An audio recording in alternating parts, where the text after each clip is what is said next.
Start भैया okay तुमचं नाव सांगून तुम्ही कसं जेलमध्ये गेला?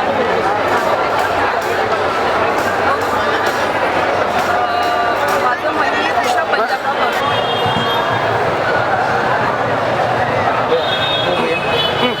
म्हणा भैया ओके नाव सांगा आणि मग हिंदीमध्ये बोला आणि तुमचा जेलचा अनुभव सांगा बस how to enter in jail okay okay चालेल ये मैम बोलू ये लाऊड मेरा नाम है मयूरी उषा पंजाबराव भगत और जब मैं जेल में गई तो मेरा जेल का अनुभव ठीक है जब स्टार्टिंग में जेल में गई तो जेल में कैसा होता है स्पेशली महिलाओं के साथ एकदम गंदे तरीके से महिलाओं के साथ बिहेवियर गंदी गाली या फिर मारने से इकडे बघून बोला ओ भैया या तो गंदे तरीके से गाली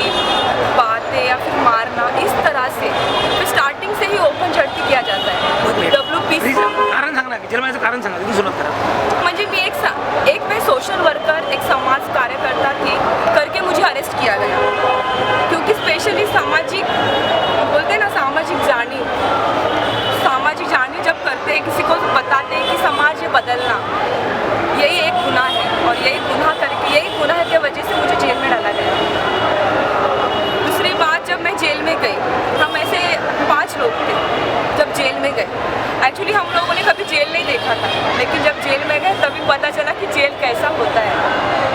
जेल में जाने के बाद स्पेशली महिलाओं की ओपन झड़ती होती है और ओपन झड़ती में सबसे ज़्यादा होता है महिलाओं का हरेसमेंट। उसके बाद एंट्री जब जाते हैं जब अंदर जाते हैं तो एकदम गंदे तरीके से बात करके अंदर लेते हैं यानी कोई सामाजिक कार्यकर्ता हो सकता है या फिर कोई चोर हो या कोई भी रहने उनके तरफ देखने का नज़रिया ही पूरा बदल जाता है। पहले दिन जब हम लोग गए वहाँ पर एकदम जो लोगों के पास पैसा होता है उनका बहुत अच्छा रहना सहना उनको सब फैसिलिटीज़ होती है लेकिन स्पेशली जो लोग जिनके पास पैसा नहीं होता वो बहुत गरीब होते हैं उनके साथ बहुत गंदे तरीके से बिहेव होता है। जैसे भाई का नाम हुआ है खाना अच्छा नहीं मिलता था चपाती एकदम ख़राब मिलती थी चावल में पत्थर होता था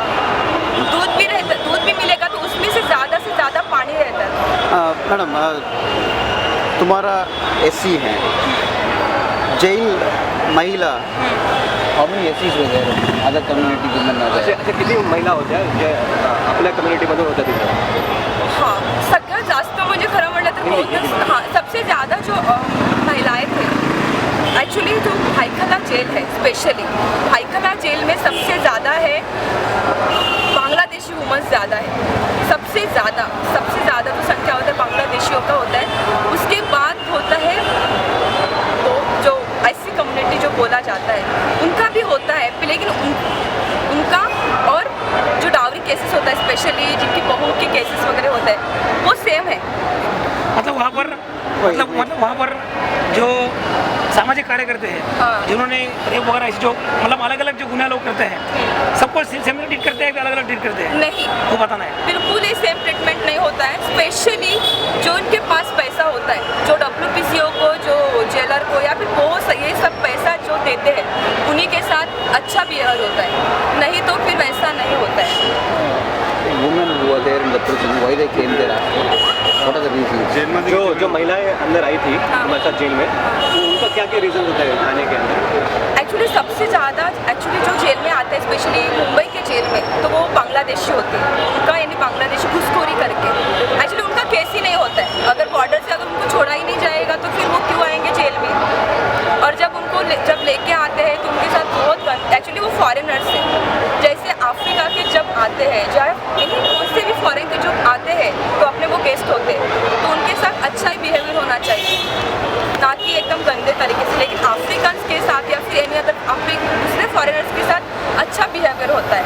बट बांग्लादेशी फॉरेनर के साथ एकदम गंदा तरीके से बिहेवियर होता है। बांग्लादेशियों के अलावा इंडियंस भी होते हैं अफ्रीकन्स भी होते हैं और इंडियंस महिलाएं तो सबसे ज़्यादा जो होता है बांग्लादेशी होते हैं सबसे ज़्यादा बांग्लादेशी होते हैं और ये जो जनरल अपने SC कम्युनिटी के जो होते हैं वो ज़्यादातर मर्डर या फिर चोरी में ही आते हैं। कभी कोई ग्रामीण महिला मिली तुमको? हाँ मिली हूँ मैं अच्छा 420 हाँ 400 420 हाँ अगर 420 भी आती IPC है 420 IPC IPC 420 मीन्स असे किती महिला भेटला घोटाळा हाँ आहे ना हाँ पण अशा किती महिला भेटला खूब कम ही प्रमाण यानी बहुत कम लोग थे जो ये केस के थे ओके ये 1% ऐसा होगा आखिर जेल में भी 1-2% होगा ये तो बाकी तो जनरल गरीब ही लोग आते हैं तिथे माणसं आणि महिला सोबत राहतात म्हणजे वेगळ्या वेगळ्या सेलमध्ये पण हाँ एक्चुअली हमारा जो भाई केला जहाँ मैं मैंने किया है बिलोंग तो वहाँ पर 2 सर्कल थे और वो सर्कल में बिल्कुल यानी महिलाओं को अलग अलग ट्रीटमेंट भी होना चाहिए जहाँ अगर कोई प्रेग्नेंट है तो उसको अलग फैसिलिटीज़ होना चाहिए या फिर कोई बीमार है तो उसको अलग या फिर हॉस्पिटल आदमियों का क्या दृष्टिकोण है औरतों की तरफ देखने का इन prison? एकदम गंदा तरीके से Prison होता है अगर जेल में अगर कोई औरत गई तो उसकी तरफ देखने का नजरिया पूरा चेंज होता है आपने जो हरासमेंट की बात की हरासमेंट कौन हाँ एक्चुअली बताओ एक मिनट समझ जाओ हरेशमेंट की बात बताती हूँ एक लेटेस्ट घटना जो मेरे साथ भी हुई है एक मेरी फ्रेंड है अनुराधा सोनू करके और वो बहुत बीमार थी उसका एक पूरा बॉडी दर्द दे रहा था हम लोगों ने बहुत बोला कि उसको हॉस्पिटल लेके जाओ हॉस्पिटल डॉक्टर टाइम पर था ही नहीं ऐसे बहुत सारे ऐसे प्रॉब्लम्स थे एक प्रेग्नेंट बहुत उसको आउट ऑफ हो गई थी क्योंकि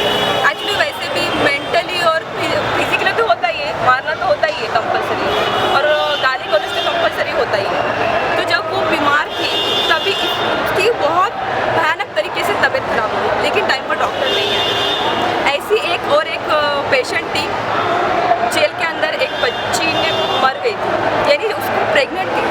लेकिन जो स्पेशली प्रेगनेंसी टेस्ट होना चाहिए वो प्रेगनेंसी टेस्ट भी नहीं होता है प्रेगनेंसी टेस्ट नहीं होता है ह्यूमन राइट्स भी कोई नहीं आते बस जो आते हैं सोशल वर्कर बस बाइबल का ही क्रिश्चियनिटी का प्रचार प्रसार अच्छा मूवमेंट में आदमियों का है दलित आदमियों का दलित महिलाओं को देखने का क्या नजरिया है आपका एक्सपीरियंस क्या है कैसे आदमी ट्रीट करता है दलित हाँ। आदमी out of jail out of jail movement में हाँ आउट मूवमेंट ऑफ जेल ना जेल नहीं पहले जेल का हो गया ठीक है। क्योंकि एक जेल की जो बातें मैं बताने वाली हूँ और यानी एक तो खाना एकदम गंदे तरीके से मिलता था तो इसके खिलाफ जब हम लोगों ने फाइट किया तो उसमें से सुषमा यानी मेरे दो जो पॉलिटिकल प्रिजनर्स थे हम लोग तो पॉलिटिकल प्रिजनर ऐसे 3 लोगों को 6 दिन तक खाना नहीं दिया गया क्योंकि खाना बहुत ख़राब था इसके खिलाफ बोला करके और अभी एक सुषमा हेमंत रामटे के करके थी उसने बस यही बारे में बोला कि ये जो प्रेग्नेंट है इसको क्यों मार रहे हो ये छोटी बच्ची इसको क्यों मार रहे हो इसके लिए बस इसने बोला करके उसको 6-7 लेडीज़ पुलिस और जेंट्स पुलिस ने मिलकर उसको बहुत मारा जेल पुलिस ने मारा हाँ और उसको इतना किया उसको इतना मारा है कि आज भी उसको अभी भी खरोच है और पुलिस वालों ने उसको खाना भी नहीं दिया आणि फक्त एवढं बोला की त्यामध्ये मानसिक शारीरिक शोषण होतं का जेलमध्ये हो, शारीरिक आणि मानसिक शारीरिक अप्पू से मारणं म्हणजे शारीरिकच झालं आणि मानसिक तर होतेच कारण की अगर मानसिक बोला गया तो उनके लिए कुछ खेल नहीं है वॉलीबॉल नहीं है टेनिस नहीं है कुछ भी प्रोग्राम्स नहीं है उनके लिए बस बाइबल दूसरा कुछ भी नहीं है स्पेशली ये सब कुछ भी होना चाहिए क्योंकि जेंट्स बैरक में हम लोग नागपुर में भी थे तो नागपुर में जब हम लोग जाते थे तो वहाँ पर जेंट्स के लिए स्पेशली अलग फैसिलिटीज़ थी जैसे कि उनके लिए वॉलीबॉल या फिर अदर्स वगैरह लेकिन ये सब फैसिलिटीज़ यहाँ पर भाईकला जेल में या फिर कितने साल थे आप? जेल में नहीं कितने साल थे आप दलित मैन के बारे में मैं 2.5 साल में जेल में थी और 2.5 साल में जब मेरी फ्रेंड की तबीयत खराब हुई मेरी तबीयत खराब इसके लिए हम लोगों ने हंगर स्ट्राइक किया बहुत कुछ किया चेंजेस करने की बहुत कोशिश की लेकिन मुझे ऐसा बार बार लगता है कि ये सब जब कुछ होता है प्रॉब्लम्स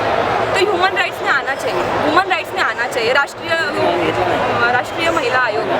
ये बस नागपुर में गए लेकिन अभी तक ये मुंबई इतना बड़ा अंडर ट्रायल जेल है भाईकला लेकिन ये भाईकला में कभी ये लोग आए नहीं और ये महिलाओं को क्या प्रॉब्लम्स है या फिर जनरल साइक्रेटिस्ट की कितनी ज़रूरत होती है